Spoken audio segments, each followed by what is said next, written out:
I always knew something was wrong the moment the floor under my feet began to tremble like a living thing. Quiet at first, then harder, until the glasses in my kitchen cabinets clinked together like warning bells. I stood perfectly still in my own hallway, listening to the house I had lived in for over 20 years breathe in a way no house should ever breathe. Before I even took my second step, the floorboards shifted again, a low, dragging vibration rising through the slab as if something was moving beneath me. Something deliberate, something alive. Before we go any further, comment below where are you watching from right now. The shaking didn't stop. It pulsed, retreating for a few seconds, then pressing upward again through the concrete with a sickening thud. My first instinct wasn't panic. It was calculation.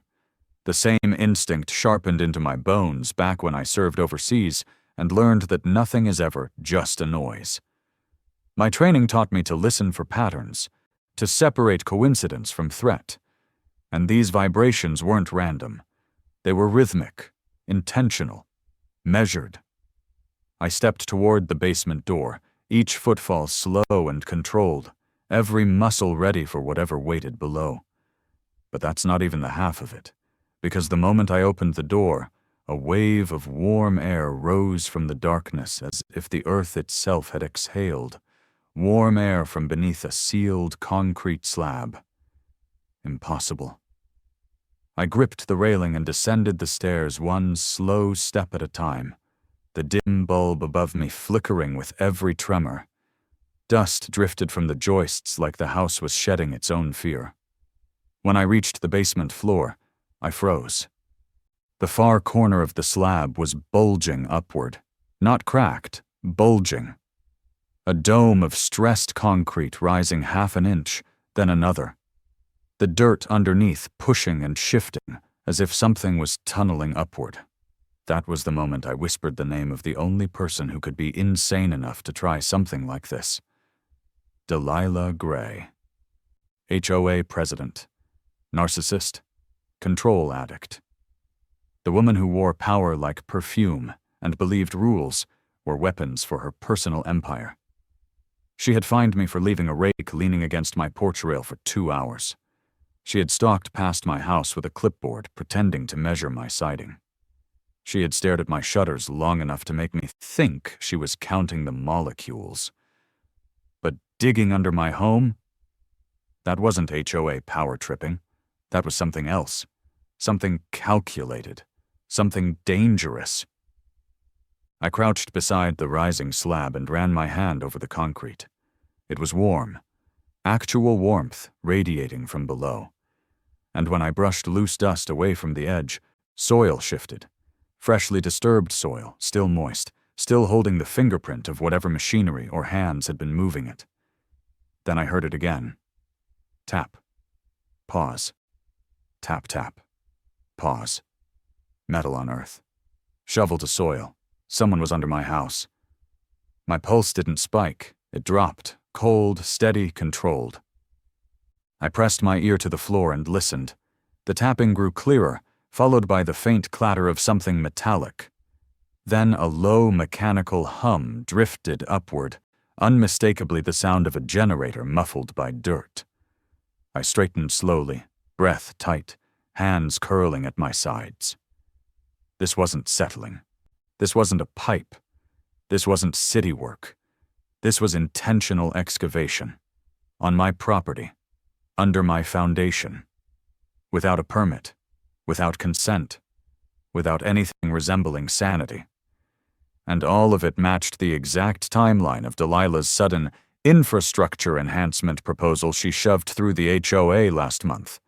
The same meeting where she refused to show full plans, dodged questions, and smiled at me like a fox who'd already chosen which hen to eat first. But here's where everything blew apart.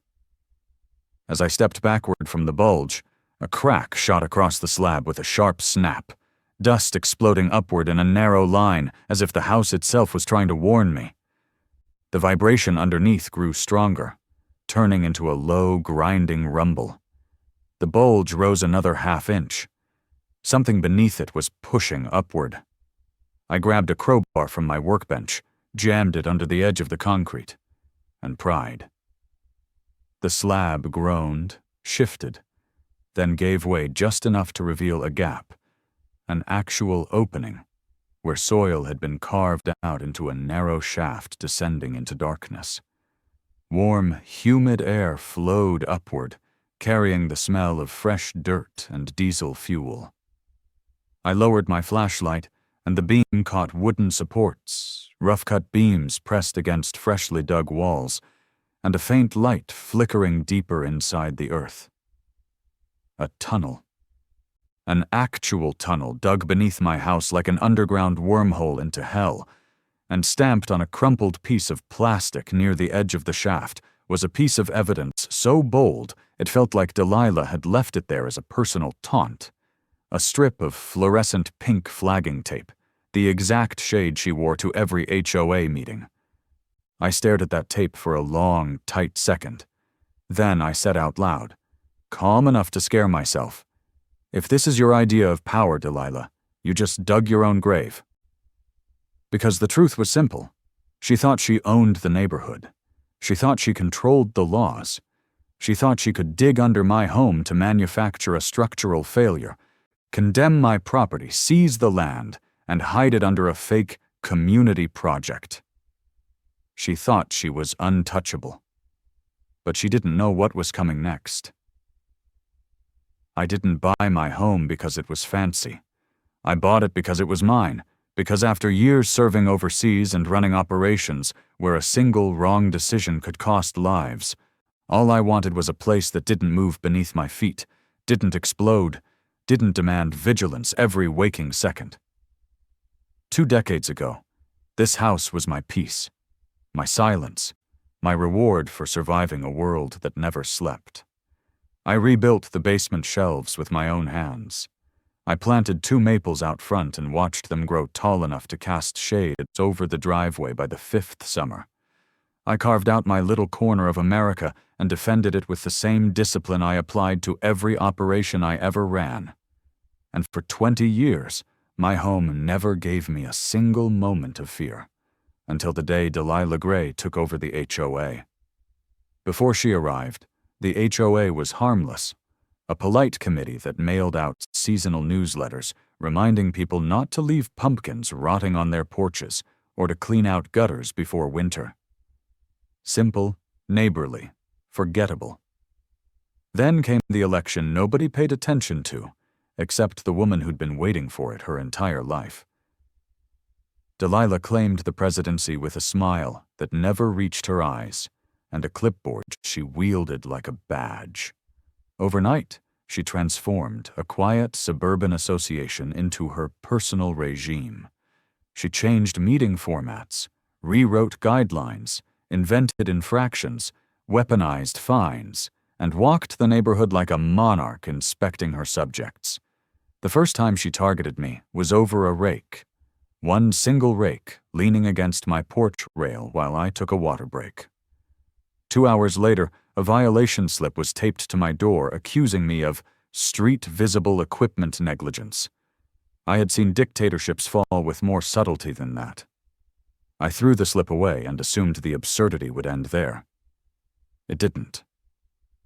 Next came the mandatory repainting of shutters, because she believed visual cohesion promotes community harmony. I didn't repaint mine. They were walnut, they were beautiful, and they belonged to me, not her. From that moment, Delilah's gaze shifted. I saw it in the way she slowed her walk when passing my yard, eyes scanning like she was identifying structural weaknesses in an enemy base. I saw it in the way she lingered on my driveway at night, pretending to check streetlights while actually peering into my garage windows. She was looking for an opening, a reason, an excuse to escalate. And while the neighbors laughed nervously about her obsession with perfection, I saw something deeper, something colder, in the rigid way she enforced rules written in the vaguest language possible. She was building control, inch by inch, creating a system where her word outweighed logic, fairness, and even law. I've dealt with people like her before: authoritarians, narcissists, commanders who equate authority with ownership and obedience with loyalty. And I recognized the pattern early, long before cracks formed in my basement floor.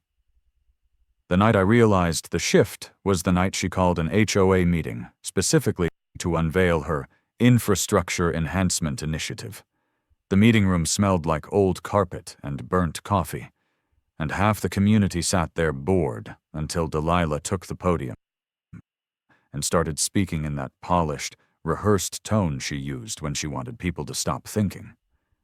Drainage improvements, utility modernization, land usage optimization. Every sentence layered with buzzwords and empty promises, but none of it made sense until she projected the blueprint. And even then, it was wrong. Too vague, too broad, too unfinished. When she mentioned access through older easement zones near select lots, I raised my hand and asked which ones. Lot 27, she said. My house.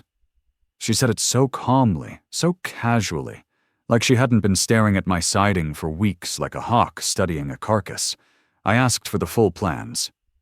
She told me they were under review. A lie, a quick one. Too quick. After the meeting, my neighbor Tom walked with me to the parking lot. He shoved his hands in his pockets and told me she'd been meeting with contractors privately. Often? Secretive stuff, he'd whispered.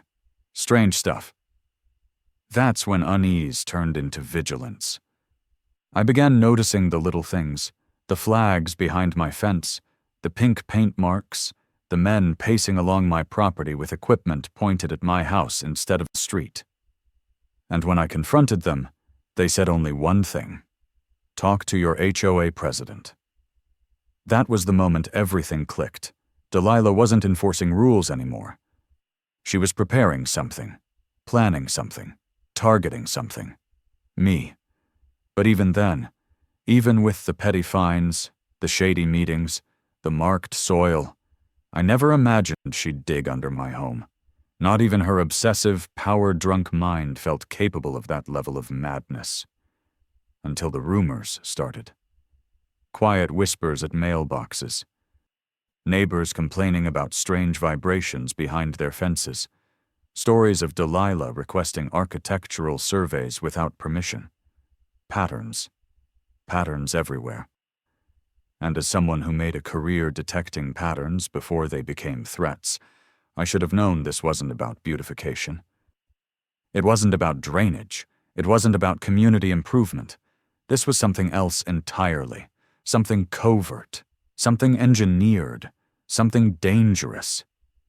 But the true confirmation, the moment suspicion hardened into absolute certainty, arrived in a thick envelope from the HOA demanding a structural integrity inspection inside my home, citing possible foundation instability posing risk to community property values.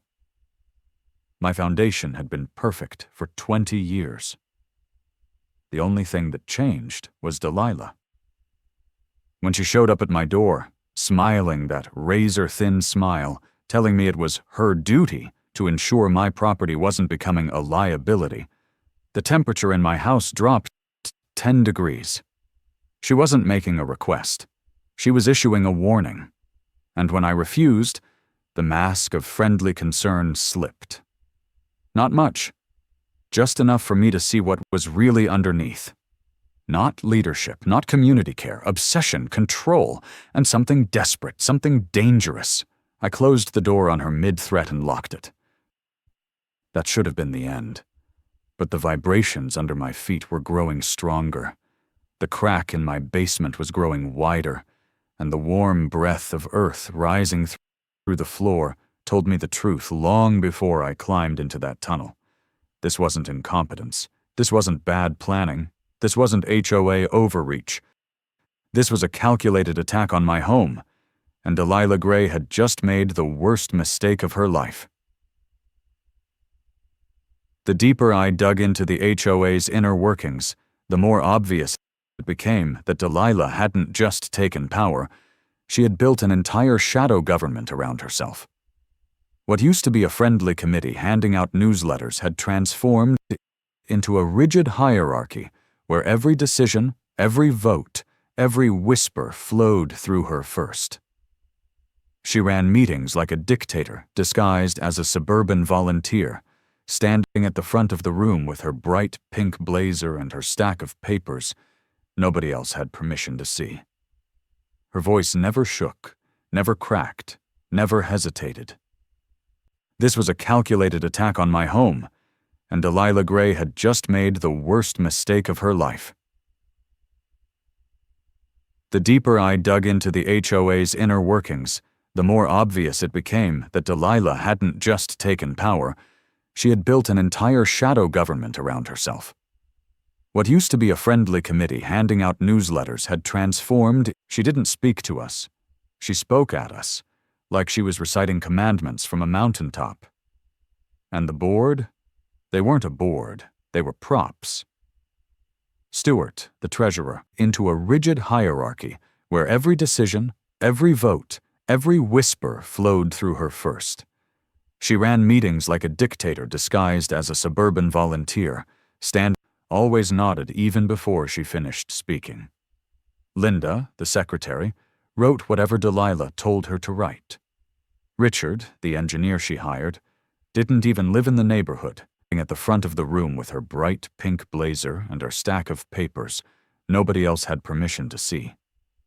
Her voice never shook, never cracked, never hesitated.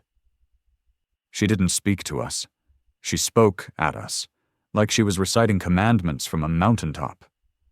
And the board? They weren't a board, they were props.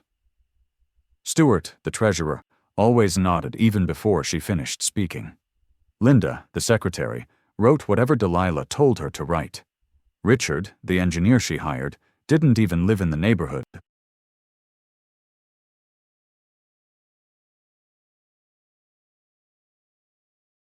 Terms like community enhancement allocation. Whenever anyone questioned her, she smiled that tight smile and said, "You voted for these changes." Except we didn't. Nobody voted. Nobody was shown ballots. Nobody signed anything. She forged approvals like they were casual notes. And the board just nodded along like a choir trained to harmonize with her voice. But the darkest part wasn't her control. It was her strategy. Delilah didn't use the HOA rules to manage the neighborhood. She used them to weaken specific homeowners. People who questioned her. People who disagreed. People who didn't treat her like royalty. And no one fit that profile more than me. Every time I fixed something around my house, she found a violation. Every time I upgraded something, she found a complaint. Every time I ignored her pettiness, she escalated. And the entire board backed her, not because they believed in her leadership, but because she held their secrets, their slip-ups, their violations in her neatly organized files.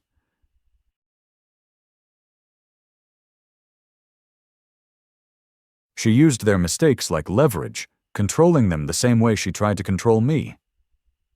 Still, I didn't understand the full scale of her operation until the night I overheard a conversation outside the mailbox cluster. Two board members whispered about Phase 2, the same term I later saw stamped on the tunnel blueprint.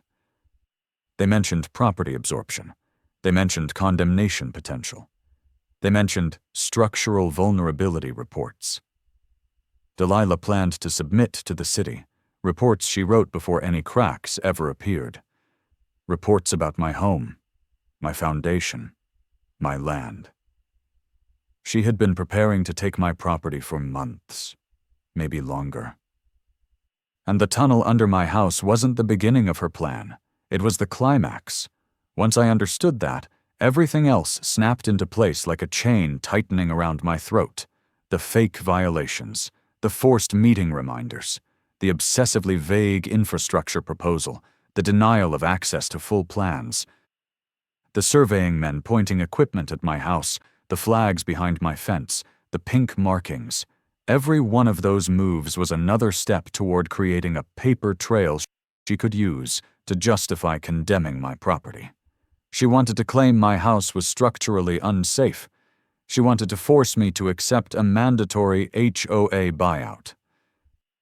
She wanted my land absorbed into her pet expansion zone, which would have increased her control and tripled the HOA's budget. And she wanted it all before anyone realized what she was doing. But here's where everything blew apart. When she forged the easement authorization she claimed I'd signed, she crossed a line no homeowner, no attorney, no city inspector could ignore. That forged form was her death sentence. That single page tied her to the tunnel, tied her to the plan, tied her to the crime. And the moment I found it, her entire power structure, her forged votes, her manipulated board, her secret deals began to crack, just like the slab above the tunnel she dug. Because Delilah Gray wasn't the HOA. She was a tyrant standing on a rotten pedestal, and she never realized that the dirt shifting under my home was also shifting under her feet. The night everything shifted from suspicion to certainty.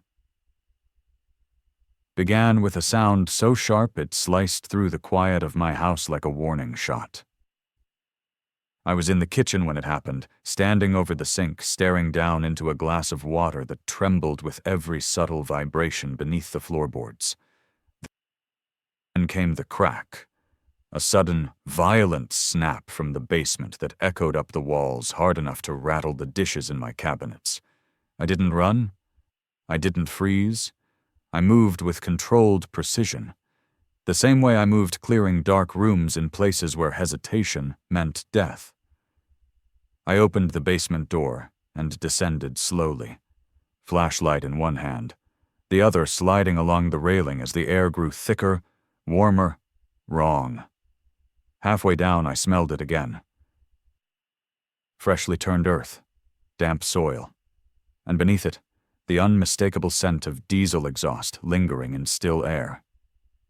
A house doesn't make those smells. People do. Machines do. And when I reached the concrete floor, the truth waited for me, undeniable and monstrous. The crack that had started as a hairline streak days ago had grown into a jagged, inch-wide vein crawling across the slab, like the house had been struck by lightning from below. Dust gathered beneath it in little piles, evidence of ongoing movement, evidence of digging. This wasn't settling, it was sabotage. I crouched down, placed my palm against the concrete, and felt heat pulsing up from beneath like the ground had a heartbeat.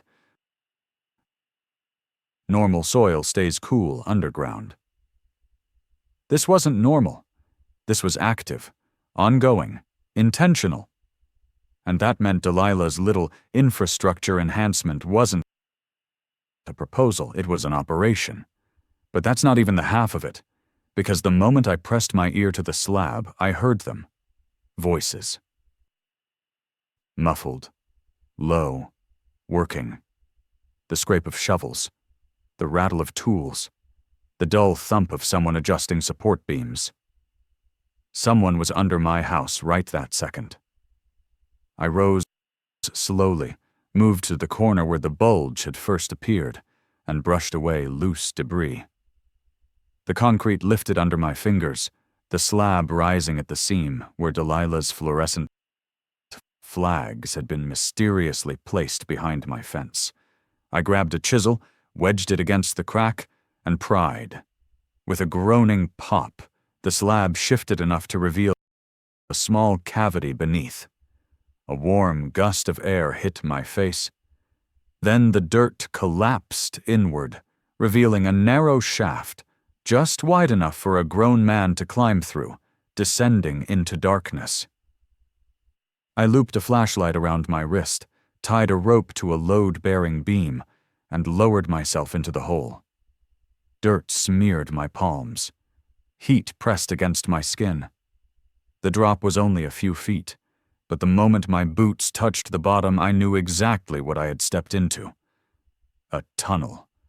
A hand-dug, reinforced, illegally excavated tunnel snaking beneath the foundation of my home. My beams swept across wooden support beams hammered into the earth so sloppily they looked like they'd been installed by people who knew just enough construction to be dangerous. Several of them sagged slightly, load-bearing in theory, but disasters in practice. I moved deeper, the ceiling lowering until I had to crouch. The walls slick with freshly cut soil. The sound of a generator hummed faintly ahead. I followed the hum, turning a corner into a widened chamber barely large enough to stand upright. That's when I saw the truth sitting on a wooden crate like a trophy. A rolled blueprint stamped with the HOA's official seal, the walls slick with freshly cut soil. The sound of a generator hummed faintly ahead. I followed the hum, turning a corner into a widened chamber barely large enough to stand upright. That's when I saw the truth sitting on a wooden crate like a trophy. A rolled blueprint stamped with the HOA's official seal, and beside it, clipboards with measurements, soil displacement notes, and hand-scribbled annotations detailing project acceleration, structural weakening points, and optimal fracture zones. My flashlight steadied on the signature at the bottom of the blueprint. Authorized by President Delilah Gray. The authority to seize the property for community expansion. She planned to swallow my land into her HOA empire with the same ruthlessness she used handing out fines, except now she'd crossed into criminal territory. Forged documents, illegal excavation, endangerment, structural sabotage, and she had signed her name to the plan like she believed she was untouchable. But here's where everything blew apart. As I slipped the blueprint into my jacket, the tunnel trembled beneath my feet, followed by footsteps echoing down the corridor behind me.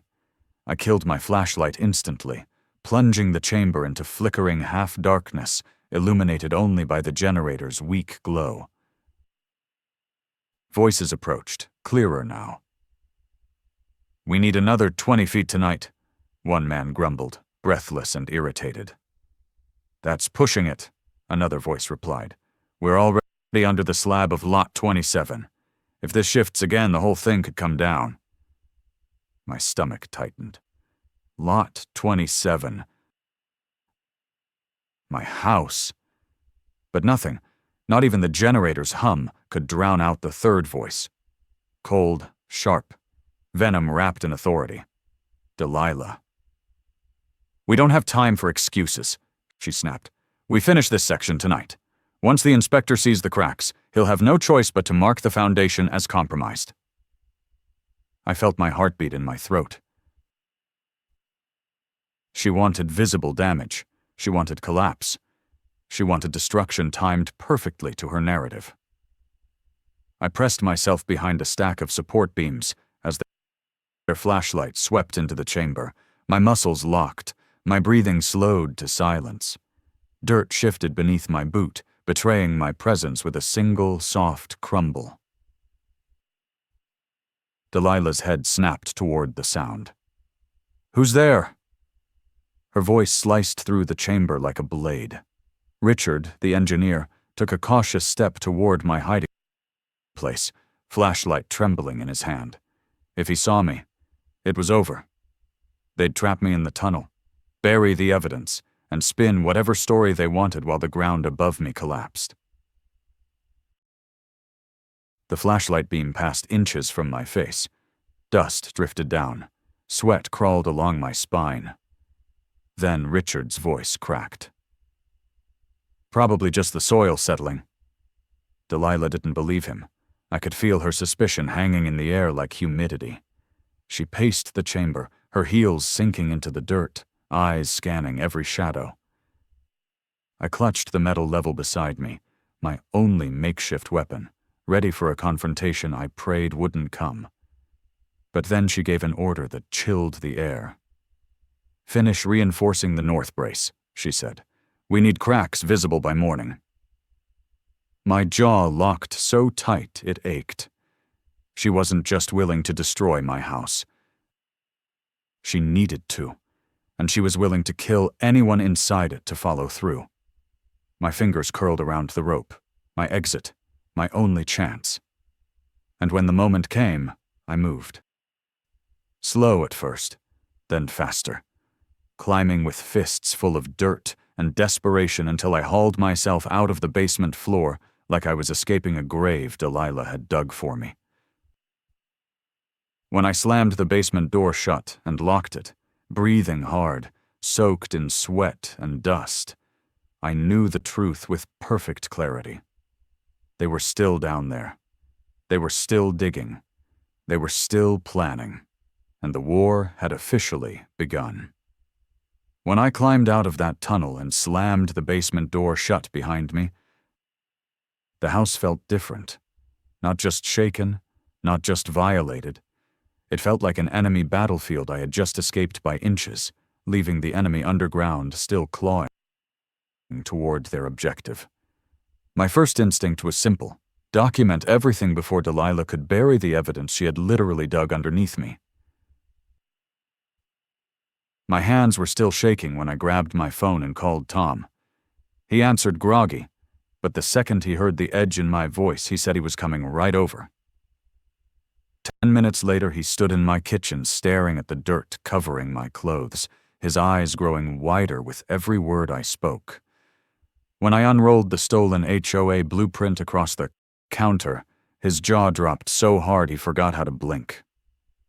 "Keith, this is insane." "Not insane," I said. "It's deliberate."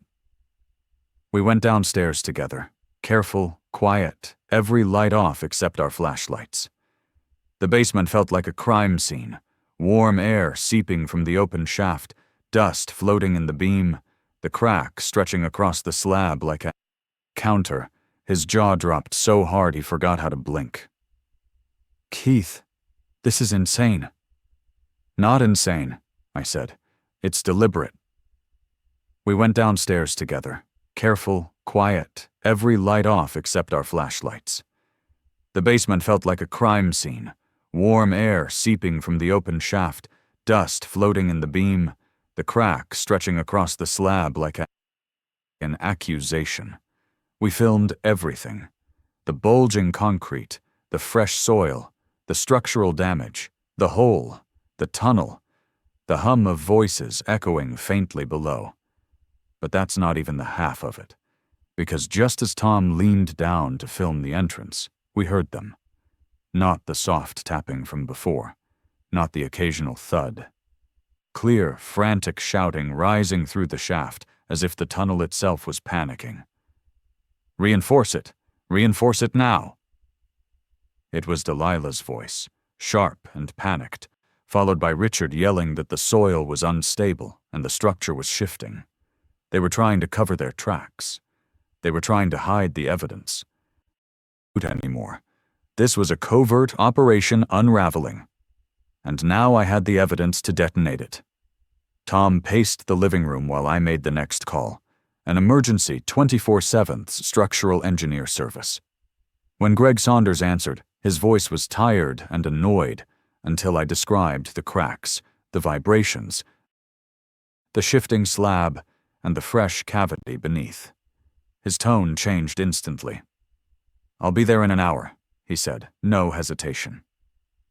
Meanwhile, Tom suggested something I hadn't yet considered: back up the evidence. We uploaded every video, every photo, every angle to the cloud, 2 external drives, and a hidden encrypted folder. The shifting slab and the fresh cavity beneath. His tone changed instantly. "I'll be there in an hour," he said, no hesitation. Meanwhile, Tom suggested something I hadn't yet considered: back up the evidence. We uploaded every video, every photo, every angle to the cloud, 2 external drives, and a hidden encrypted folder. I wasn't giving Delilah a single chance to erase what she'd done. While we waited, I stared at the basement door, feeling the faint vibration under my feet again.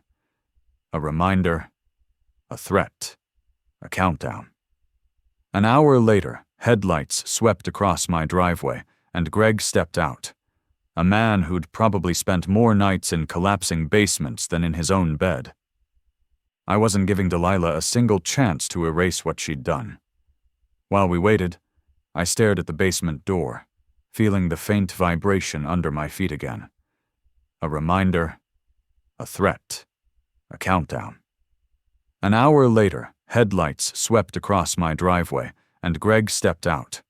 A man who'd probably spent more nights in collapsing basements than in his own bed. The shifting slab and the fresh cavity beneath. His tone changed instantly. "I'll be there in an hour," he said, no hesitation. Meanwhile, Tom suggested something I hadn't yet considered. Back up the evidence. We uploaded every video, every photo, every angle to the cloud, 2 external drives, and a hidden encrypted folder. He carried a hard case of equipment and wasted no time walking inside. When we showed him the slab, he didn't gasp. He didn't swear. He just knelt down, touched. He carried a hard case of equipment and wasted no time walking inside. When we showed him the slab, he didn't gasp. He didn't swear. He just knelt down, touched.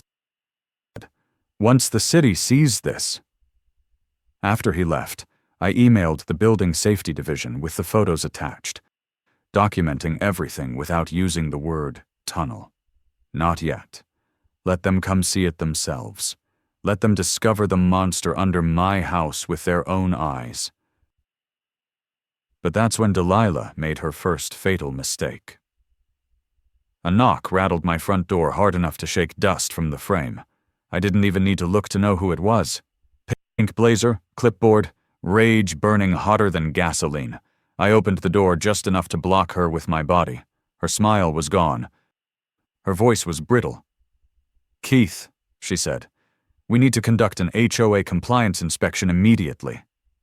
"No," I replied, "you don't." She tried to step forward. I didn't move.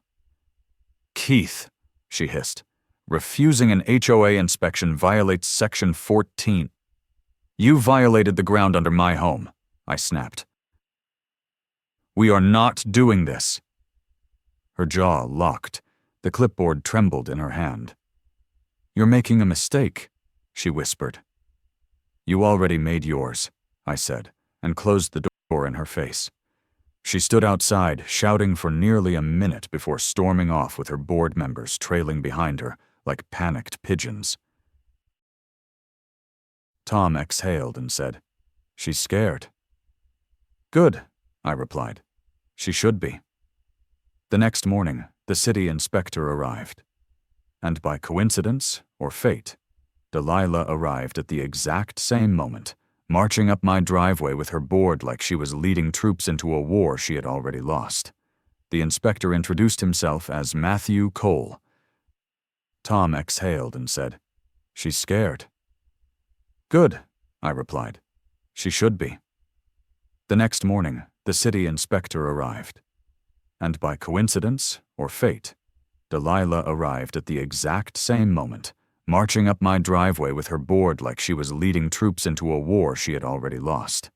The inspector introduced himself as Matthew Cole, clipped on his ID badge and stepped inside with the precision of someone who had seen too many structural disasters in his career. When he reached the basement, he knelt over the crack, tapped the slab, listened, then turned slowly toward me. "This structure is compromised," he said. "This is an emergency hazard." As he spoke, Delilah walked into the basement behind him, forcing a smile that looked carved out of stone. "Inspector," she said sweetly, "I'd like to clarify that any damage you see here is due to homeowner negligence." Cole held up a hand. "Ma'am, do you have any permits for excavation beneath this property?" Her mouth opened. Delilah stammered. We never. This must be a misunderstanding." "It isn't," Cole said calmly, "and I'll be shutting down all HOA-related construction until we investigate further." Delilah's face drained so fast it was like watching power evaporate from a tyrant in real time. And then the board began to crack. Literally. One of her members whispered, "You told us there was no digging." Another murmured, "She lied. She lied to all of us." Delilah spun on them, hissing, "Say nothing." But the damage was done. The empire she built on fear, threats, and forged votes was collapsing faster than the tunnel beneath my house. And when the inspector turned to me and said he'd be issuing a full emergency report, I knew that everything she had tried to bury underground was about to be dragged into the light.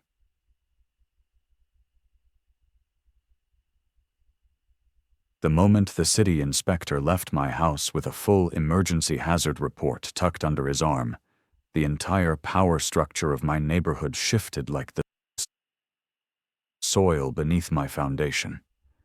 Delilah had spent years ruling through intimidation, manipulating rules, fabricating violations, and bending the HOA charter into her personal weapon.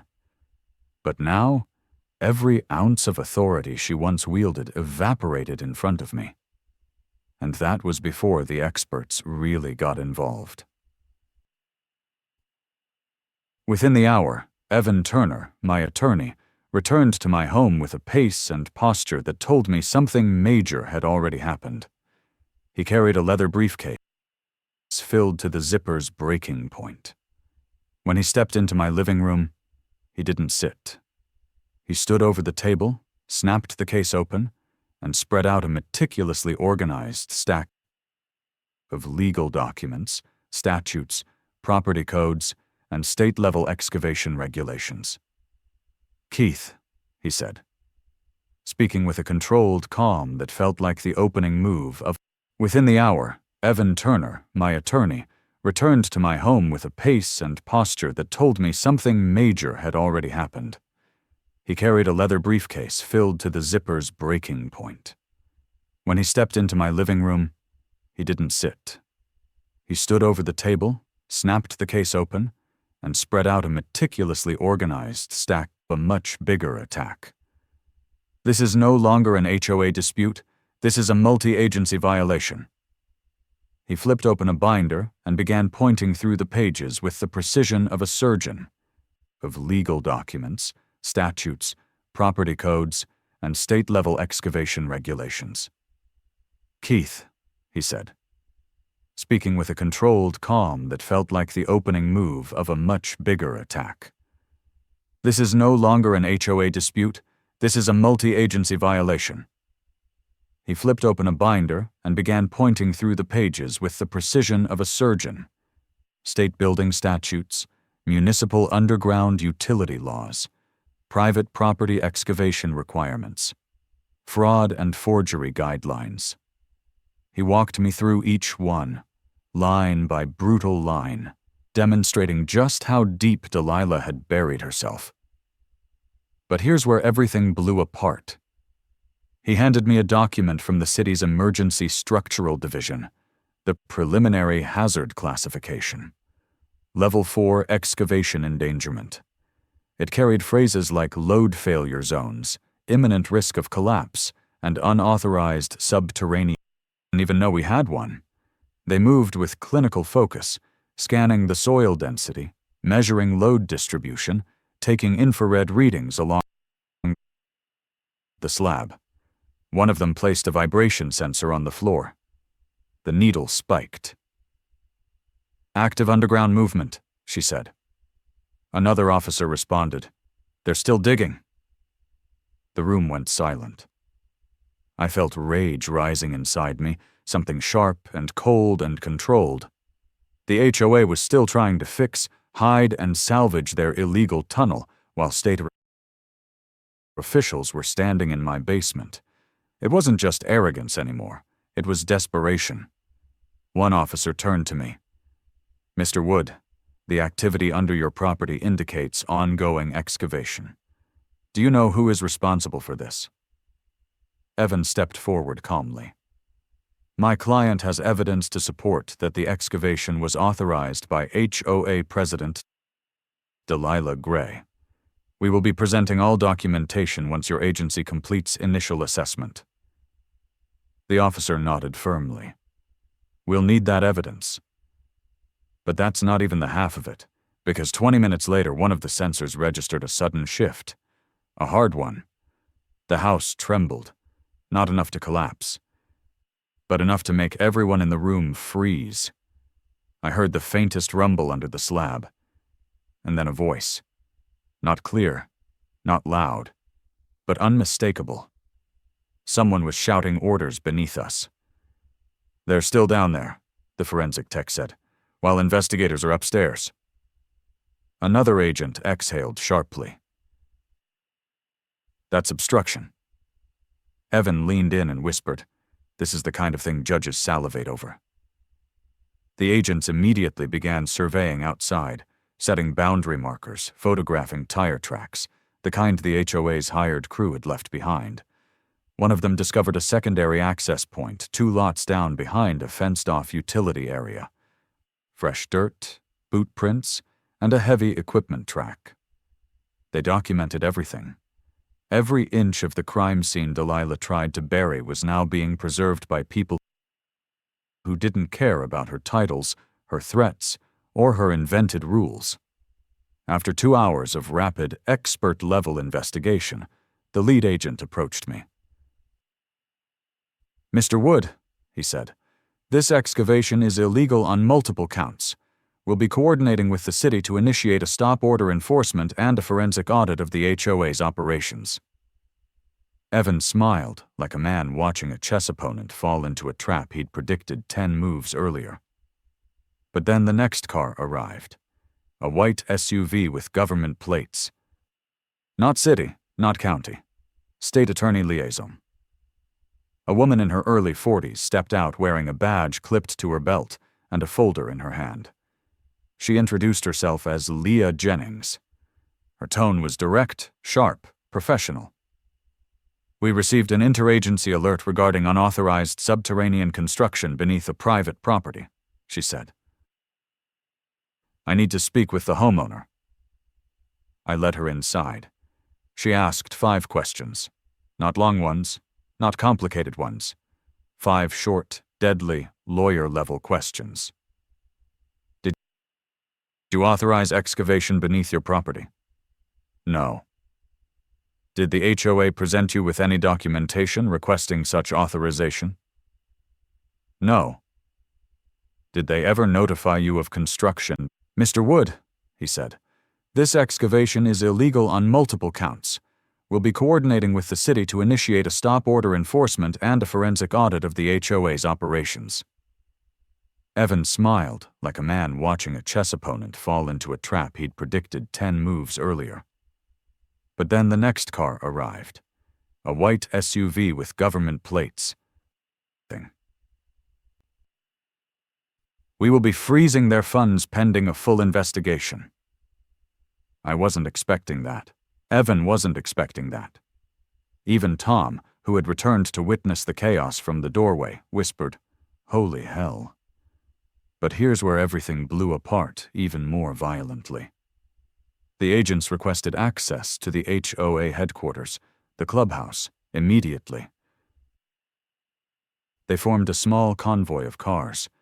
They asked me if I wanted to accompany them. I did. And what we saw when we arrived was a scene I will never forget.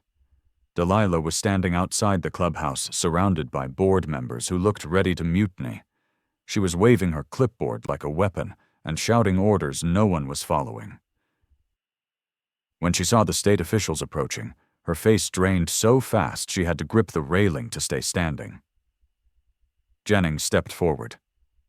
"Ms. Gray, I'm with the State Attorney Liaison's office. We need access to all HOA records, financials, vote logs, and construction approvals." Delilah froze. You can't just walk in." "Legally," Jennings replied with chilling calm. "We can, and we are." The board members exchanged terrified looks. Stewart muttered, "I knew she was hiding something." Linda whispered, "What did you do, Delilah?" And then Delilah made the biggest mistake she could have possibly made. She tried to physically block the door. An officer stepped forward. "Ma'am, move!" She refused. He repeated the order. She refused again. And that refusal became the moment everything collapsed for her. Jennings nodded to the officers. "Document obstruction?" They wrote it down. Delilah's eyes widened. "Wait, no, I didn't mean—" "Unlock the door," Jennings said, her voice cut like steel. Delilah's hand trembled as she unlocked it, and the experts swept inside like a storm. File cabinets opened, binders seized, hard drives removed, vote records photographed, financials copied. Every secret Delilah buried was being ripped out into daylight. By the time they finished, she looked hollow, shaken, deflated, and dangerously close to breaking. And then came the final hammer. Jennings faced her and said, "Miss Gray, you are hereby notified that your HOA is under state audit and all operational authority is suspended pending investigation." Delilah stammered, You can't suspend an HOA president." "We just did," Jennings replied. And in that moment, you could feel the air shift. The control she held over this neighborhood for years shattered. Her board saw it. The neighbors saw it. And I saw it most clearly of all. The era of Delilah Gray was over. By the time the state audit stormed through the HOA clubhouse and gutted Delilah's entire paper kingdom, the neighborhood felt like it was holding its breath. The air was thick with tension, curiosity, and a growing sense of justice finally kicking its boots through the front door. And I stood there watching the collapse of everything Delilah had built, not because I wanted power, not because I enjoyed conflict, but because she pushed so hard, so far, she finally snapped the very system she thought protected her. The agents sealed the office with yellow enforcement tape. The board, once terrified of Delilah, now looked at her the way people look at a fire that burned their house down. Stewart backed away from her like she was radioactive. Linda wouldn't even stand near her. And Delilah, stripped of authority, stripped of confidence, stripped of every ounce of fabricated control she once wielded, just stood there with her clipboard hanging limp at her side, trembling. The state agent stepped outside first. The zoning chief followed, then the structural expert. And once the path was clear, I walked forward. The neighborhood had drifted toward the clubhouse, forming a semicircle of witnesses. People Delilah had bullied for years.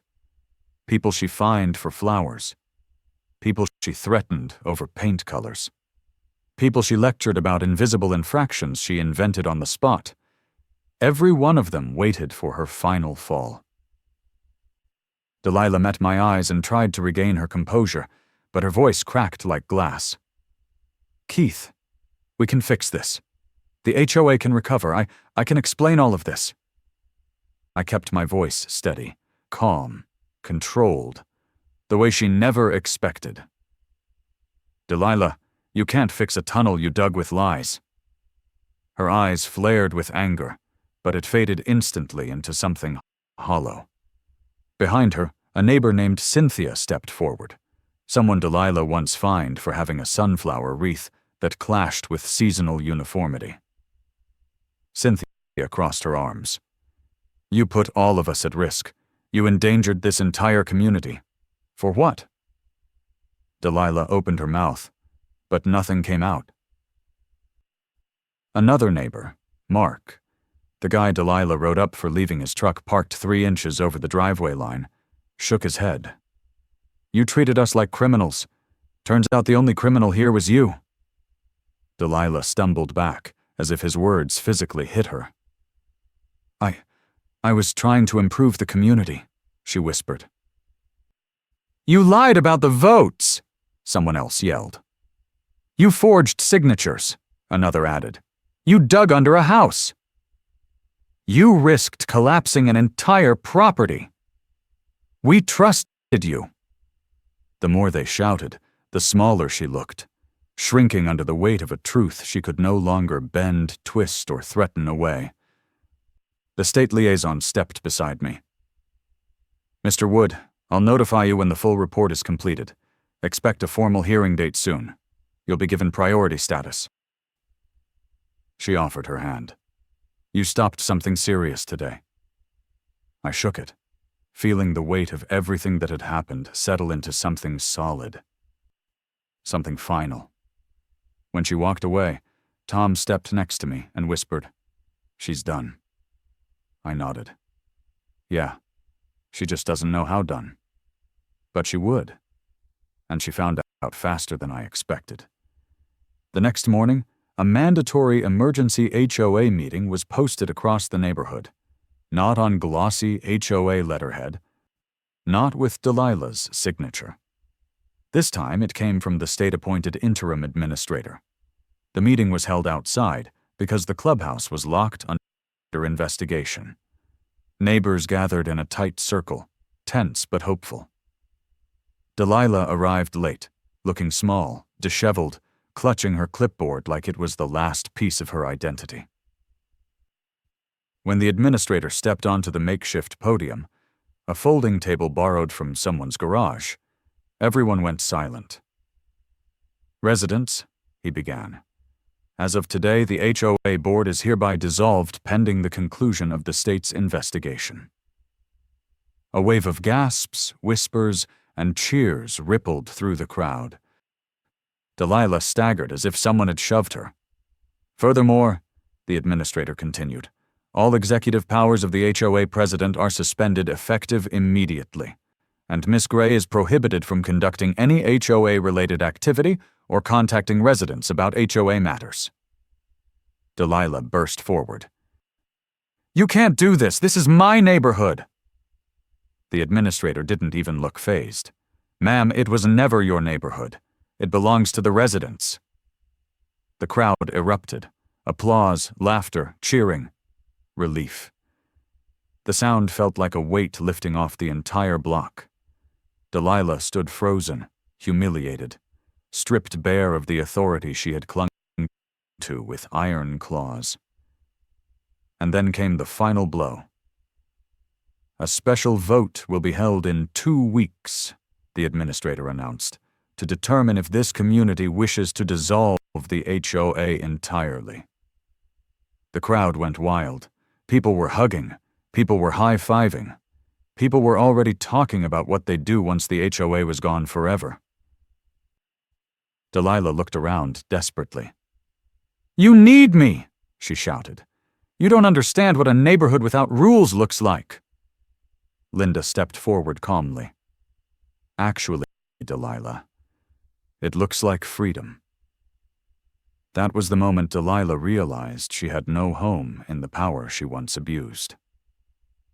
She turned and walked away, not marching like she used to, not storming with arrogance, but drifting like a ghost through a neighborhood she no longer controlled. A neighborhood that finally had a voice, and that voice had chosen justice. Over the next week, the tunnel was filled. The HOA accounts were frozen. The forged signatures were verified. The city filed official charges. And the neighborhood voted. 93% voted yes to dissolve the HOA permanently. And that was it. The HOA that had bullied, extorted, manipulated, and terrorized people for years, gone, erased, buried just like the tunnel they tried to hide. When the final notice was posted, neighbors gathered in celebration. Music played. Kids ran around freely. Someone grilled in their driveway without Delilah appearing with a citation. Tom handed me a beer and clinked the bottle against mine. "To the man who brought down the most hated HOA this neighborhood ever had." I laughed. "I didn't bring it down alone." "Nah," Tom said. "But you're the one who went into the tunnel." I looked at my house standing solid, steady, safe again. After weeks of fear and shaking floors and sleepless nights, I could finally exhale. My home was mine again. My neighborhood was free again. and Delilah's empire of intimidation was dust. The tunnel tried to take everything from me. Instead, it became the weapon that destroyed the corrupt system built above it. Justice didn't just show up. It dug deeper. It exposed the rot. It tore down the walls. And it rebuilt what mattered most: freedom, safety, peace, and the knowledge that no matter how deep someone tries to bury the truth, it always reaches the surface.